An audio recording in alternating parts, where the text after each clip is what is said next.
Possessão basicamente é o domínio de algo, é o controle absoluto sobre alguma coisa ou alguém. Apesar da palavra que vem do verbo possuir, pode ser aplicada em várias situações. Ela quase sempre vem à sua mente em um único cenário específico. Ela normalmente está associada ao exorcismo. Não tente me enganar ou até se enganar. Essa foi a primeira coisa na qual você pensou quando eu usei a palavra possessão.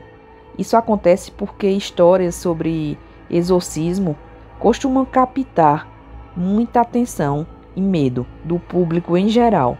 Do icônico filme O Exorcista a inúmeros romances de horror, o medo de ser possuído pelo demônio nunca sai da moda. Esse medo é compartilhado por quase todos os cidadãos do Ocidente, mas está mais ávido naqueles envolvidos mais fortemente com alguma religião.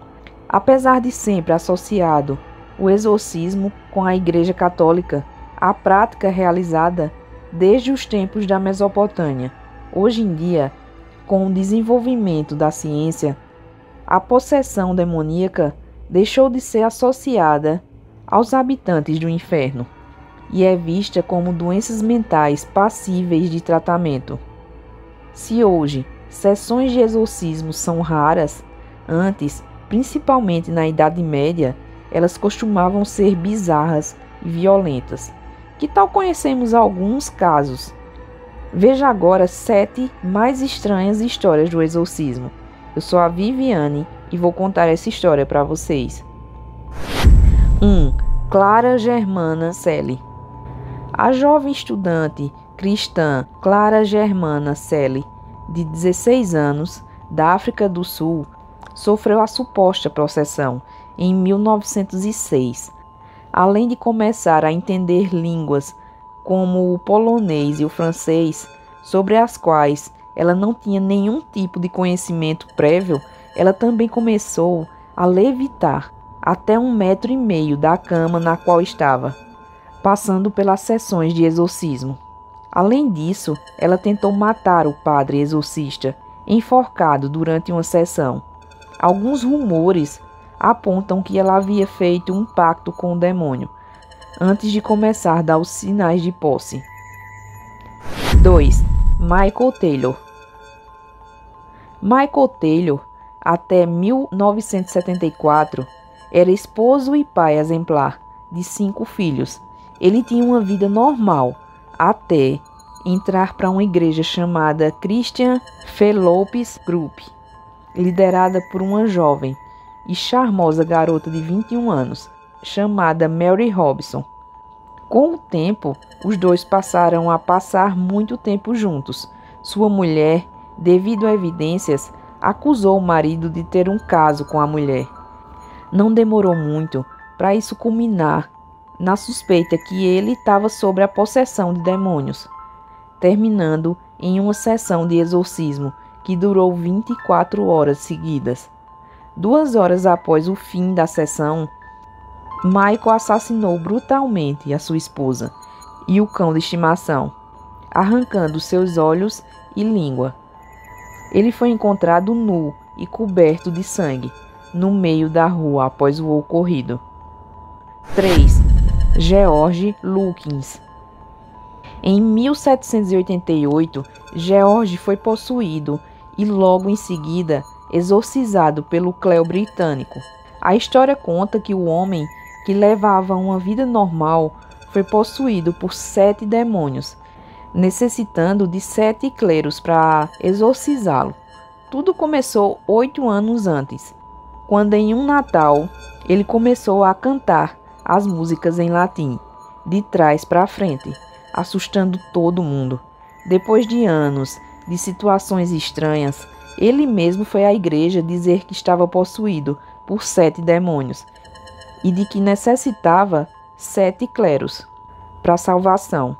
Em uma sexta-feira 13, numa igreja da cidade, a sessão foi realizada e os demônios voltaram para o inferno, nunca mais atormentando o homem. 4. Ronald Hunkeler. Ronald Runkelly, ou Roland Dewey, como era conhecido, foi o garoto que sofreu o caso de exorcismo que inspirou o livro e o filme O Exorcista. Tudo começou quando a tia de Ronald, Tally, morreu. Desde então, ícones religiosos como a Virgem Maria e Jesus Cristo começaram a voar das paredes. Também houve batidas frequentes nas paredes, sem nenhuma explicação, até que os eventos inexplicáveis se concentraram no quarto de Ronald e com o garoto. O primeiro exorcismo durou 4 longos dias, em 1949, durante o qual arranhões formando a palavra inferno e Cristo apareceram no corpo de Ronald, e os objetos pareciam se mover por vontade própria. O segundo exorcismo, em 16 de março de 1949, foi o mais importante e foi liderado pelo padre Bonder. Por fim, a família foi batizada como católica e em 18 de abril de 1949, o homem convulsionou aleatoriamente, caiu no chão e proclamou em voz baixa: ele se foi. 5. Arne Shane Johnson. Arne, também conhecido como o demônio assassino, teve seu caso em 1980. Ele matou seu senhorio, Alan Bono, em 24 de novembro de 1981. Johnson tinha 19 anos quando ele assassinou Bono, o esfaqueando repetidamente no peito. 6 meses antes desse caso, o demônio assassino estava envolvido no caso de exorcismo do seu cunhado, no qual provocava o demônio a todo momento para sair. O que mais chamou a atenção de todos e que virou matéria de jornais é que foi a primeira vez que um advogado tenta usar como defesa no tribunal a estratégia de possessão demoníaca, tirando do homem a responsabilidade dos atos cometidos. Porém, a defesa não funcionou e o homem foi considerado assassino. 6. Anna Eklund. Relata-se que o exorcismo de Anna aconteceu alguns anos antes, entre 1910. Esse seu primeiro ataque de possessão demoníaca foi tratada facilmente pelo padre Riesing, que veio a se tornar um importante exorcista. Porém, marcante mesmo foi a sua segunda possessão, em 1928. A possessão durou 23 dias, deixando seus olhos fechados o tempo todo e fazendo-a vomitar, o que poderia ter sido macarrão e folhas de chá, se ela realmente tivesse comido alguma coisa. Além disso, ela também levitava até o teto e falava em línguas. O demônio que falava por ela dizia ser Beelzebul. Falava que a garota havia sido amaldiçoada pelo pai e que havia outros demônios dentro dela.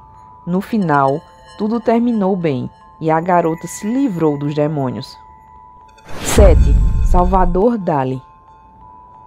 Você sabia que o artista Salvador Dali passou por uma sessão de exorcismo em 1974? Essa sessão de exorcismo teria ocorrido enquanto Dali estava tendo episódios estranhos frequentemente em sua vida e acabou se separando do movimento surrealista devido a diferenças ideológicas, o que alguns interpretam como um sinal de possessão demoníaca de que sofria. Ao final de tudo, Frei Gabriele Maria Berardi, padre que realizou a sessão, recebeu uma peça original do artista para agradecer. E aí, pessoal, o que vocês acharam dessas histórias? Eu, por exemplo, eu acredito. Tem gente que acha que tudo isso é apenas loucura, mas eu acho que um louco não ia levitar. Como é que ele ia conseguir fazer isso se não tivesse endemoniado? Bom, deixem aí nos comentários o que vocês acharam dessas coisas e se acreditam que pode realmente existir possessão. Bom, o nosso vídeo agora vai ficando por aqui. Fiquem todos com Deus e até a próxima.